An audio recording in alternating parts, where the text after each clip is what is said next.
The argument started over dinner reservations. It ended with my marriage. I decide who I spend time with. You don't get a say. Isla's voice carried that particular edge she'd perfected during her MBA program, the one that made junior associates scramble for cover during project meetings. She stood in our kitchen, arms crossed, designer workout clothes still pristine despite her claimed evening jog. I looked up from my laptop where compliance reports waited for Monday morning review. 23 years in risk management teaches you to recognize patterns, and this conversation followed a script we'd rehearsed monthly for the past year. Your choice, I said, returning to my screen. The silence stretched between us like a taut wire. She'd expected pushback, prepared for argument, armed herself with talking points about boundaries and independence that her book club friends had probably workshopped during their Thursday wine sessions. My phone buzzed with her group chat notifications. I'd been accidentally included months ago when she'd tried to add her sister to Weekend Warriors. 5 professional women who treated marriage like a corporate merger requiring constant renegotiation. Sammy. Did you tell him about Girls' Weekend? Priya. Stand your ground, Queen. You don't need permission. Jennifer. My therapist says healthy relationships have individual autonomy. The messages kept flowing, each one validating Isla's position with the fervor of a supportive jury. I watched her thumb dance across her screen, probably sharing our conversation in real time for immediate feedback and encouragement. The cabin's booked for Friday through Sunday, she announced, not looking up from her phone. Sammy found this amazing place near Lake George. We need some girl time. I nodded, making notes in my compliance software about irregular transaction patterns I'd flagged in our corporate accounts. Sounds great. You'll have fun. Her expression shifted, confusion replacing defiance. This wasn't following the script either. Usually I'd ask questions. Who's driving? What's the address? When exactly would she be back? Standard husband inquiries that she could reframe as controlling behavior for her audience. That's it? No interrogation about my weekend plans? Nope. I highlighted a series of cryptocurrency purchases that didn't match our company's usual payment methods. You're an adult. Make your own decisions. She waited another moment, perhaps hoping I'd provide the resistance she needed to justify whatever she'd already planned. When I didn't cooperate, she grabbed her purse and announced she was meeting the girls for drinks to finalize their weekend logistics. The front door closed with unnecessary force. Her car started in the driveway, reversed with the aggressive precision of someone making a point, then disappeared toward downtown. I finished reviewing the compliance reports, noting several transactions that would require Monday morning follow-up. Cryptocurrency conversions through overseas exchanges, consulting payments to academic institutions, travel expenses that didn't match submitted itineraries. The patterns were interesting, not obviously fraudulent, but definitely worth investigating. My phone buzzed again. This time it wasn't the group chat. Hey babe, staying at Priya's tonight. Don't wait up. I set the phone aside and opened our shared calendar. Isla's weekend showed girls' cabin trip blocked from Friday morning through Sunday evening. But our location sharing, enabled years ago for safety during business travel, told a different story. The GPS history showed her Thursday night route ending at the downtown Marriott, not Priya's suburban townhouse. Friday morning, she'd driven from the hotel to our house, then toward Lake George with a 47-minute stop at the same downtown location. I pulled up the hotel's website. The Marriott offered weekend packages for business conferences and academic symposiums. Their events calendar showed a continuing education seminar for graduate business programs, featuring guest speakers from local universities. Interesting coincidence. I opened our joint banking app and scrolled through recent transactions. Isla's credit card showed charges at the hotel restaurant, the hotel bar, and something called academic consulting services that had processed payments through the same cryptocurrency exchange I'd flagged in our corporate accounts. My compliance training kicked in automatically. Pattern recognition, data correlation, timeline analysis. The same skills I used to investigate corporate fraud applied equally well to personal mysteries. Isla's phone pinged with location updates throughout her evening. The girls' drinks lasted until 11:30, then she drove to the Marriott instead of Priya's house. Her GPS showed the same room number she'd visited Friday morning, a suite registered under the name V. Rendell. Victor Rendell, Isla's former graduate advisor, the professor who'd shaped her career trajectory and believed in her potential when other faculty members had dismissed her thesis proposal. The man I'd thanked during my wedding speech for seeing something special in Isla that the rest of us were lucky to discover. I'd been thanking him for 20 years. Apparently, he'd been discovering her potential on a regular basis. My phone showed another group chat notification. Sammy. How's the conversation going? Isla. Better than expected. He's being surprisingly reasonable. Priya. See? Men respect boundaries when you're firm. Jennifer, you're inspiring me to have the same talk with David. I screenshot the conversation, noting the timestamp and participants.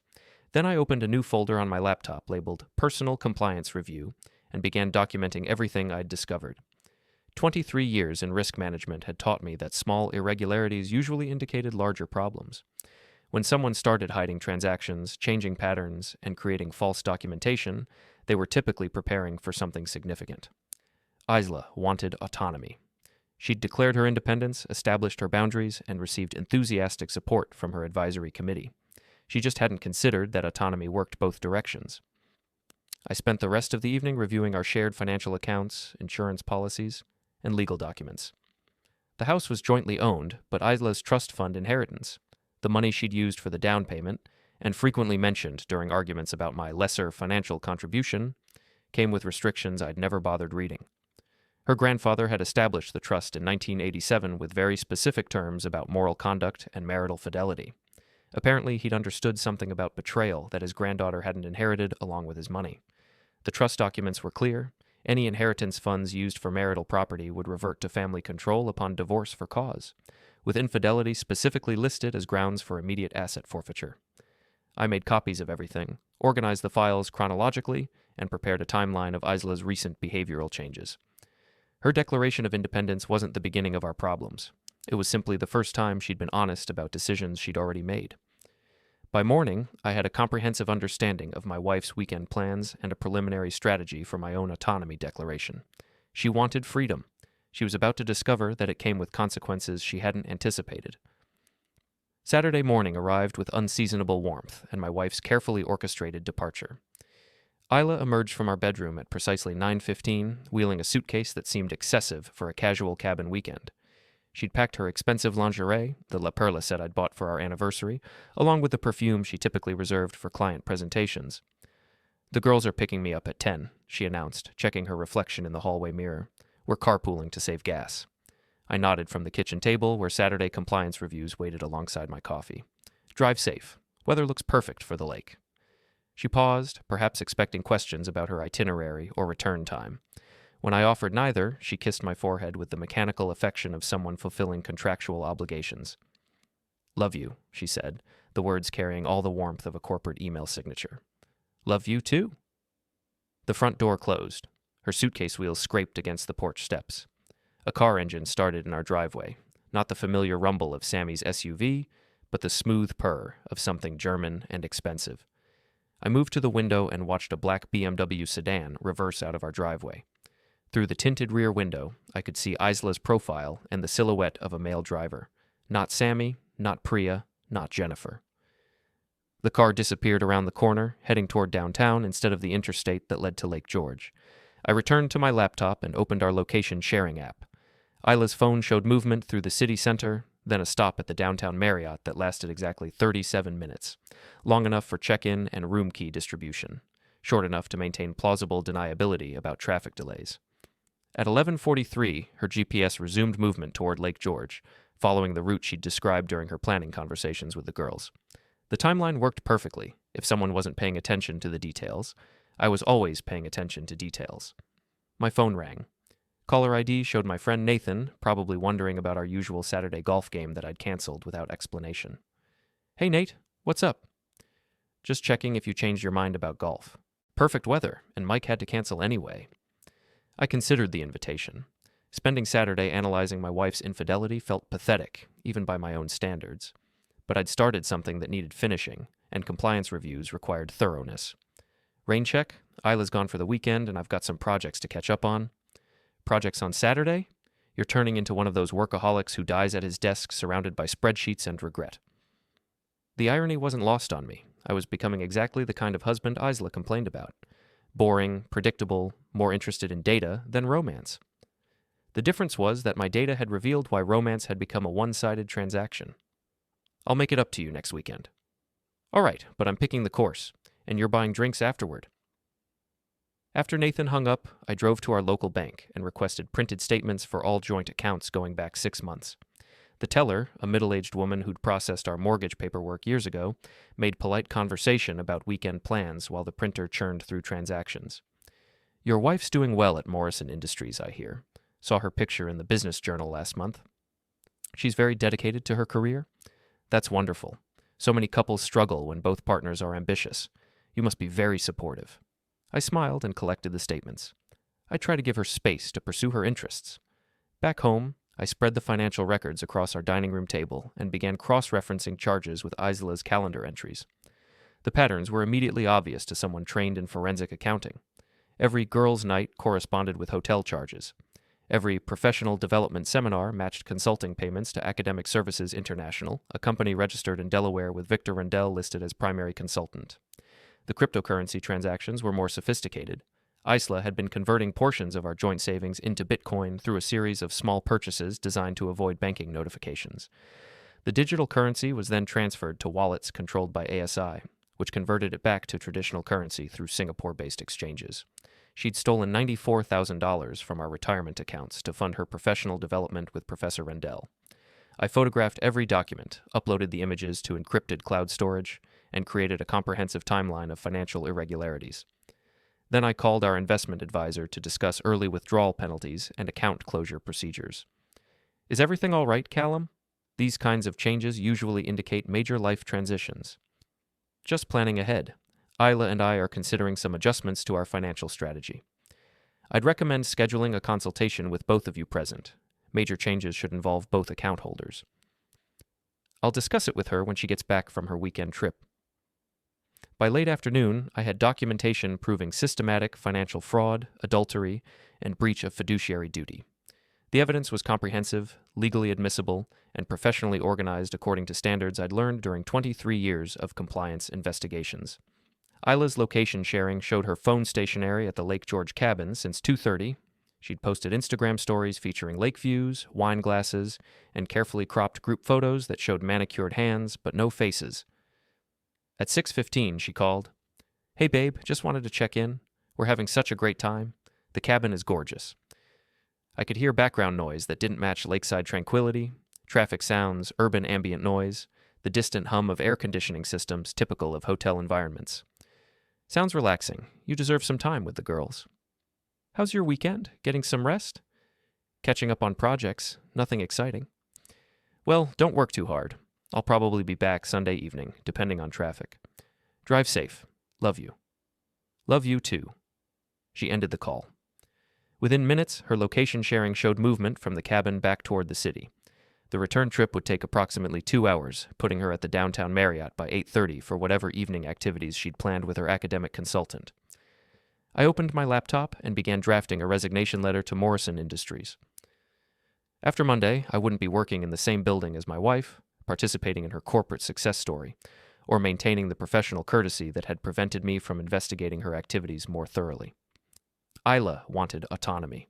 She'd constructed an elaborate framework of lies to support her independence, enlisted friends to validate her choices, and systematically stolen our joint assets to finance her freedom. She'd made her choice. Now, I would make mine. The resignation letter was brief, professional, and effective immediately. I'd submit it Monday morning, along with my final compliance report documenting irregularities in corporate consulting payments and cryptocurrency transactions that required immediate investigation. Some of those irregularities would implicate Isla's professional development expenses. Others would trigger reviews of Victor Rendell's academic consulting business. All of them would create the kind of regulatory scrutiny that made career advancement extremely difficult. I printed the letter, signed it, and placed it in my briefcase alongside the financial evidence I'd compiled. Then I poured a glass of wine and sat on our back porch, watching the sunset paint our neighborhood in shades of gold and amber. Tomorrow, Isla would return from her weekend of autonomy and discovery. She'd probably share carefully edited stories about girl time and lake activities, maybe show photos that supported her narrative while omitting details that didn't. She'd assume I'd spent the weekend missing her, maybe feeling grateful for her eventual return to our predictable domestic routine. Instead, I'd spent Saturday becoming an expert on her secret life and preparing to end the marriage she'd already abandoned. The wine tasted better than it had in months. Freedom, I was discovering, had a surprisingly pleasant flavor. Sunday evening brought my wife home with the satisfied glow of someone who'd accomplished important personal goals. She wheeled her suitcase through the front door at 7:43, her hair slightly disheveled in a way that suggested adventure rather than relaxation. "I'm back," she announced, setting down her purse and checking her phone for messages she'd somehow missed during the 3-minute drive from wherever she'd actually been. I looked up from my laptop where Monday morning's resignation letter waited in my email drafts folder. How was the cabin? You look refreshed. It was exactly what I needed. Sometimes you forget how important female friendship is until you're sitting by a lake with your closest friends, just talking about life and dreams and possibilities. She moved through our living room with the restless energy of someone shifting between roles. The weekend version of Isla, adventurous, spontaneous, free-spirited, was making way for the weekday version who handled corporate projects and upheld domestic responsibilities. The girls send their love, she continued, disappearing into our bedroom to unpack. Sammy thinks we should plan a couples weekend sometime, maybe rent a bigger cabin, make it a group thing. I saved my resignation letter and closed the laptop. Sounds fun. I'd love to meet this amazing lakefront property that's got you all so excited. Her unpacking sounds paused momentarily. Oh, well, it's pretty booked up. Sammy's friend owns it, so we get priority, but adding more people might be complicated. Of course. These exclusive places usually are. She emerged from the bedroom wearing fresh clothes and the slightly guilty expression of someone who'd been caught in a minor inconsistency. Are you being sarcastic? Not at all. I'm genuinely happy you found something that makes you feel so fulfilled. The conversation felt like a chess match where we were both playing different games. Isla was defending against accusations I hadn't made, while I was gathering final confirmations of facts I'd already verified. I brought you something, she said, producing a small bag from a Lake George gift shop. Inside was a coffee mug with a cartoon fish and the slogan, "Gone fishing for compliments." I examined the mug, noting the price tag she'd forgotten to remove. This is thoughtful, thank you. I saw it and thought of your terrible dad jokes. The gift shop receipt showed a purchase time of 4:30 Sunday afternoon. According to our location sharing, Isla's phone had been in downtown Boston at 4:30, not at Lake George. She'd either bought the mug earlier and forgotten, or stopped at the gift shop during a previous trip to establish her cover story. Either way, the mug represented the kind of detail-oriented deception that required advanced planning. I'm going to take a shower, she announced. This weekend was wonderful, but I feel like I've been wearing the same clothes for days. While water ran in our master bathroom, I opened her suitcase to hang up the clothes she'd left scattered across our bed. The expensive lingerie was missing, either still being worn or disposed of somewhere between the Marriott and our house. Her laptop bag contained receipts from restaurants I recognized as being near the downtown hotel, along with a parking stub from the Marriott's garage. Most interesting was a business card tucked into her wallet. Victor Rendell, Ph.D., Academic Consulting Services, specializing in advanced business strategy and personal development. The card included his hotel room number written in Isla's handwriting. I photographed everything, returned her belongings to their original positions, and went to the kitchen to prepare the dinner she'd expect after her weekend away. Pasta with the mushroom sauce she preferred, salad with the organic ingredients she insisted on, wine from the collection we'd been saving for special occasions. This seemed like an appropriate time to open something we'd been keeping in reserve. When she emerged from the shower, hair wrapped in a towel and wearing the silk robe I'd bought her last Christmas, she found me setting the dining room table with our good china. What's all this? Welcome home dinner. I missed you. Her smile was genuine for the first time since she'd returned. That's so sweet. I'm starving. We barely ate anything today because we were so busy packing up and cleaning the cabin. We sat across from each other at the table where I'd spent Saturday organizing evidence of her financial fraud. The irony felt appropriate, sharing an intimate meal in the same space where I'd documented the systematic destruction of our marriage. Tell me about your weekend, I said, pouring wine into glasses that would probably be divided between us during the divorce proceedings. What was the highlight? Honestly, just the freedom. Being able to wake up when I wanted, do what I felt like doing, have conversations that weren't about work or schedules or responsibilities. It reminded me of who I used to be before I got so caught up in being a wife and corporate manager. Who were you before? She considered the question while twirling pasta around her fork. More spontaneous, more willing to take risks, more connected to my own desires instead of constantly considering how my choices affected other people. That sounds liberating. It really was. I think I'd forgotten that I'm allowed to want things just for myself, without justifying them, or asking permission, or worrying about whether they fit into someone else's plan for my life. I nodded thoughtfully, as if her words were revealing profound insights rather than confirming everything I'd already discovered. You seem different, more confident. I feel different, like I've been living in a box that was too small, and suddenly I realized I could just step outside whenever I wanted. And what's outside the box? Her eyes lit up with the enthusiasm she used to reserve for discussing our shared future. Possibilities, adventure, connection with people who understand my ambitions and support my growth, intellectual stimulation from someone who actually listens to my ideas instead of just tolerating them. Someone like Victor Rendell? The fork stopped halfway to her mouth. Wine sloshed slightly in her glass as her hand trembled. What? I reached into my jacket pocket and placed Victor's business card on the table between us. You left this in your laptop bag. I was hanging up your clothes and it fell out. She stared at the card as if it were a venomous snake that had materialized in our dining room. I must have picked that up at some networking event. You know how many business cards I collect. The hotel room number is written in your handwriting. I don't know why that's there. Maybe I was taking notes about something else. Isla. What? I know about the cryptocurrency transfers. I know about academic consulting services. I know about the Marriott charges and the fake cabin receipts and the $94,000 you've stolen from our retirement accounts. The color drained from her face. Callum, I can explain. I know about your weekend schedule. Friday morning at the hotel, Saturday evening back downtown, Sunday afternoon shopping for Lake George souvenirs to support your cover story. I know about the BMW that picked you up yesterday and the Instagram photos you staged to document activities that never happened. She set down her fork with shaking hands. You've been spying on me. I've been doing compliance review on financial irregularities in our joint accounts. The spying was just a natural consequence of following the evidence trail. This is insane. You're acting like some kind of paranoid detective instead of my husband. I opened my laptop and turned the screen toward her. The spreadsheet showed 6 months of documented fraud, organized chronologically with supporting evidence and cross-referenced bank statements. Yeah, I'm acting like someone who discovered his wife has been systematically stealing their retirement savings to finance an affair with her former graduate advisor. Isla stared at the screen, her face cycling through expressions of shock, anger, and calculation. You can't prove anything. I can prove everything: financial fraud, adultery, breach of fiduciary duty, and conspiracy to commit wire fraud through cryptocurrency conversion. I have photographs, receipts, location data, and recorded phone conversations where you discuss your activities with your friends. Recorded conversations? That's illegal. Actually, it's not. Massachusetts is a two-party consent state, but I was a participant in every conversation I recorded, and the group chat messages you accidentally included me in constitute voluntary disclosure of criminal activity. She stood up abruptly, pacing to the window and back. What do you want? I want you to understand that actions have consequences. Are you threatening me?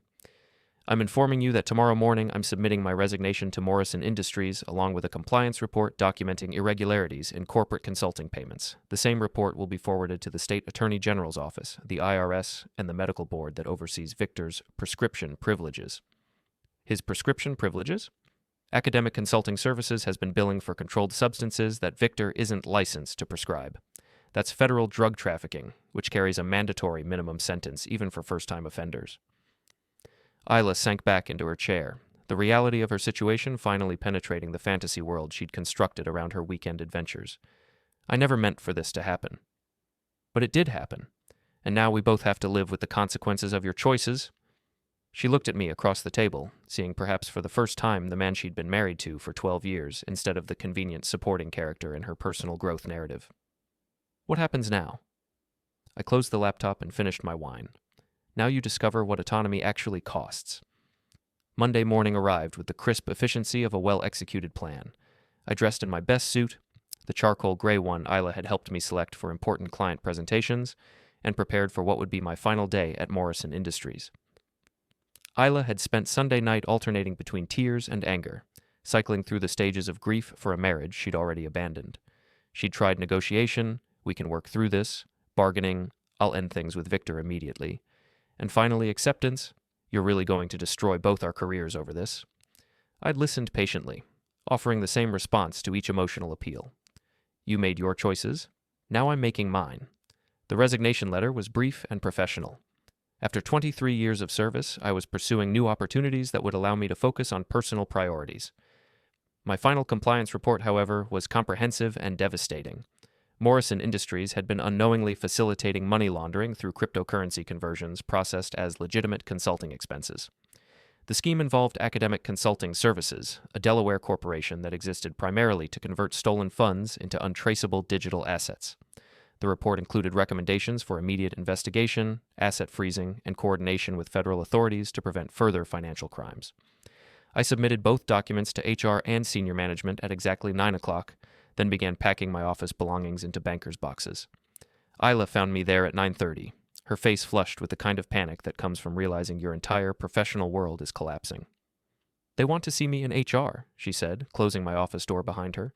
"What did you tell them?" "The truth? Corporate funds were being used to facilitate personal financial crimes through fraudulent consulting agreements. You're destroying my career." "Your career was built on stolen money and fraudulent expense reports. I'm just documenting the evidence." She sat down across from my desk, the same chair where she'd celebrated her promotion 6 months ago. "Callum, please. We can fix this. I'll pay back the money, end things with Victor, go to counseling, whatever you want. What I want is for you to experience the consequences of your decisions without being rescued by the person you betrayed. So this is revenge? This is justice. There's a difference." My phone rang. The caller ID showed Nathan, probably wondering why I'd sounded strange during our brief conversation yesterday. "I need to take this," I told Isla, who was staring at the family photo on my desk as if seeing it for the first time. "Hey, Nate." "Dude, are you okay?" Jennifer mentioned that Isla seemed upset at the coffee shop this morning. "Something about work problems?" I glanced at Isla, who was now crying silently into her hands. "We're going through some changes." "Anything I can help with?" "Actually, yes. I'm going to need a place to stay for a few days while I figure out my next steps. Are you still offering your guest room to friends in crisis?" "Of course. What happened?" "I'll explain later. Right now I need to finish some things at work." After Nathan hung up, I continued packing while Isla composed herself. She'd stopped crying and was now staring at me with the calculating expression she used during difficult client negotiations. "You've thought this through completely, haven't you?" "I'm a compliance officer. Thorough analysis is what I do." "And you're absolutely certain you want to end our marriage over this?" I sealed the last box and labeled it with my home address. "I'm not ending our marriage. You ended it months ago when you decided that stealing our retirement savings to finance an affair was an acceptable expression of your personal autonomy. I never meant. You meant exactly what happened. You planned it, executed it, and celebrated it with your friends. The only thing you didn't plan for was getting caught." She stood up, smoothing her skirt and checking her reflection in my office window. The corporate executive persona was reasserting itself, preparing for whatever HR conversation awaited her. "This isn't over."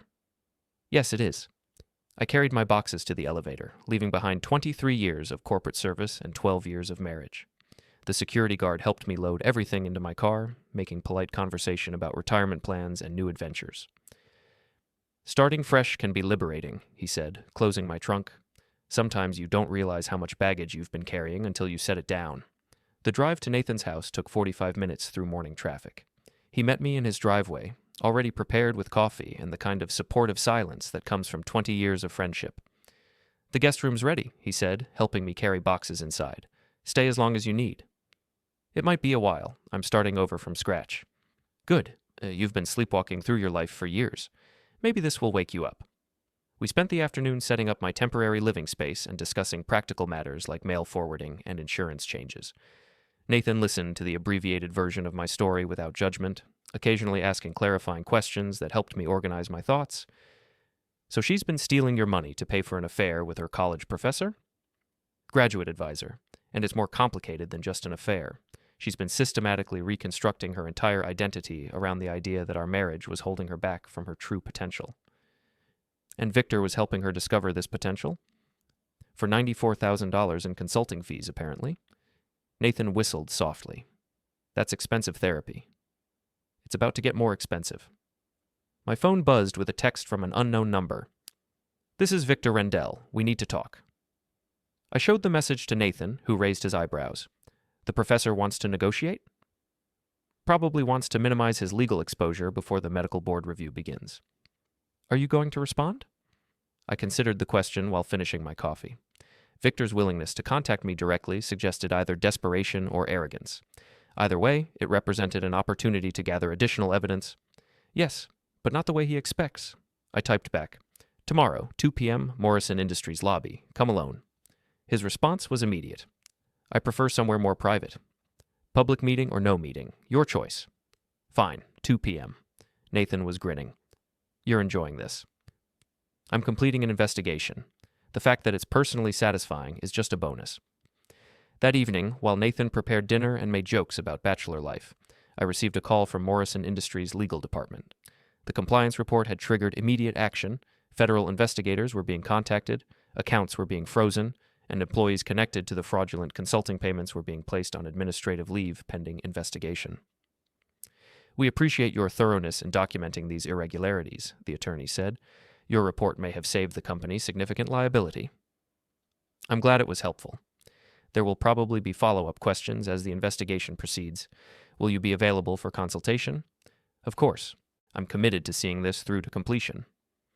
After dinner, I sat on Nathan's back porch and called my lawyer to discuss divorce proceedings and asset protection strategies. The conversation was brief and efficient, with documented evidence of adultery and financial fraud. The legal process would be straightforward. The trust fund inheritance is the interesting part, he explained. If those restrictions are as clear as you described, she could lose everything. That's not my primary concern. What is your primary concern? I watched the sunset paint Nathan's neighborhood in shades of orange and gold, thinking about the question. I want her to understand that actions have consequences, that freedom means responsibility, that you can't build happiness on other people's suffering without eventually paying the price. That sounds like justice. It is justice. The legal system will handle the criminal aspects. I'm just making sure she experiences the personal consequences of her choices. Tomorrow, I would meet with Victor Rendell and complete the final phase of my investigation. Then I would begin the process of rebuilding my life without the weight of someone else's betrayal. For the first time in months, I was looking forward to tomorrow. Tuesday arrived with the kind of crystalline clarity that makes everything seem possible.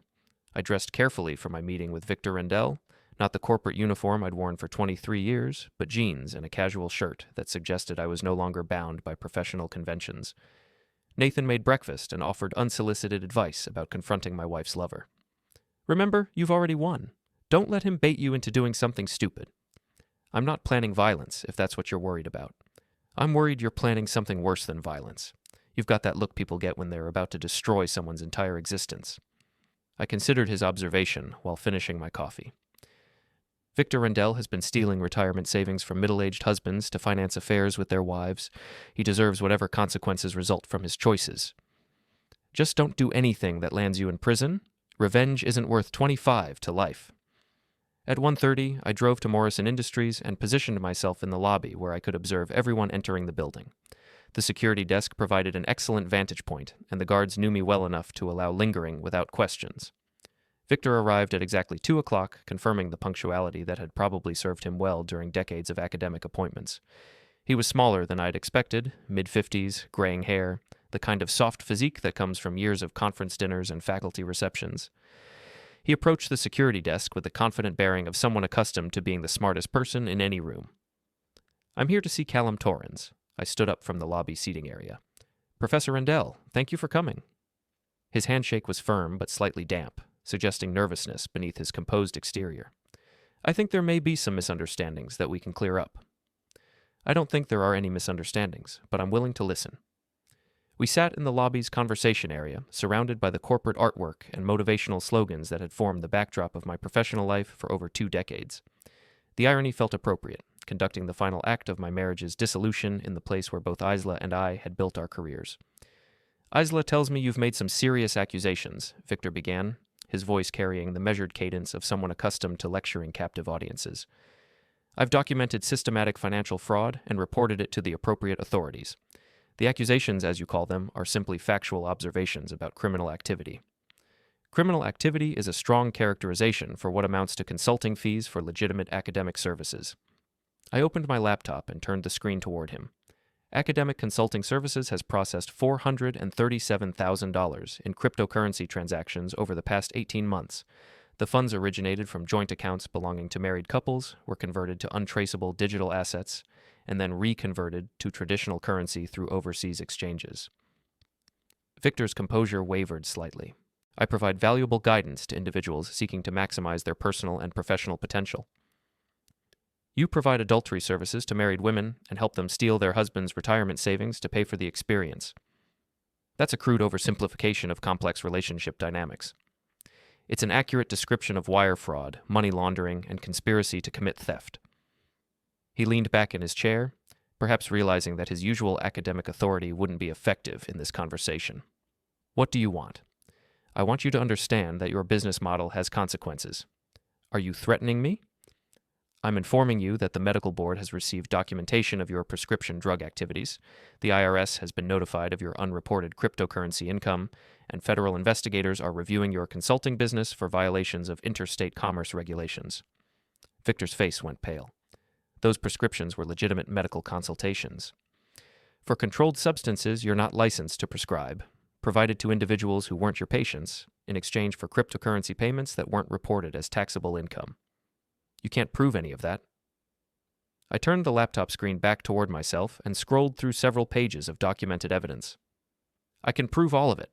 Bank records, cryptocurrency wallet addresses, prescription tracking databases, hotel receipts, recorded conversations, and photographic evidence of your meetings with married clients. This is harassment. This is compliance investigation. The same process I've used for 23 years to identify corporate fraud, except now I'm applying it to personal fraud. Victor stood up abruptly, pacing to the lobby windows and back. What will it take to make this go away? Nothing. The reports have been submitted, the investigations have begun, and the legal process will proceed according to established procedures. There must be something you want. Money, an apology. I could end things with Isla immediately. I don't want anything from you. I want you to experience the natural consequences of your decisions without interference or mitigation. He sat back down, his academic composure completely abandoned. You're going to destroy my career over a personal dispute. You destroyed your career when you decided to operate a criminal enterprise disguised as academic consulting. I'm just documenting the evidence. My phone buzzed with a text message. Isla, where are you? We need to talk. I showed the message to Victor, who recognized her number. She's been trying to reach me all morning. I think she's panicking. She should be panicking. Her career is over, her inheritance is forfeit, and she's facing federal charges for wire fraud and money laundering. Maybe we could work together to minimize the damage for everyone involved. The damage has already been done. You and Isla created this situation through a series of deliberate choices. Now you'll both live with the consequences. Victor's phone rang. He glanced at the caller ID and declined the call. That's my wife. She's been asking questions about my travel expenses and consulting income. You should probably answer. Honest communication is important in marriage. This is insane. You're systematically destroying multiple people's lives over a relationship issue that could be resolved through counseling or mediation. I closed my laptop and stood up. You're right. I am systematically destroying the lives of people who systematically destroyed mine. The difference is that I'm using legal methods and documented evidence.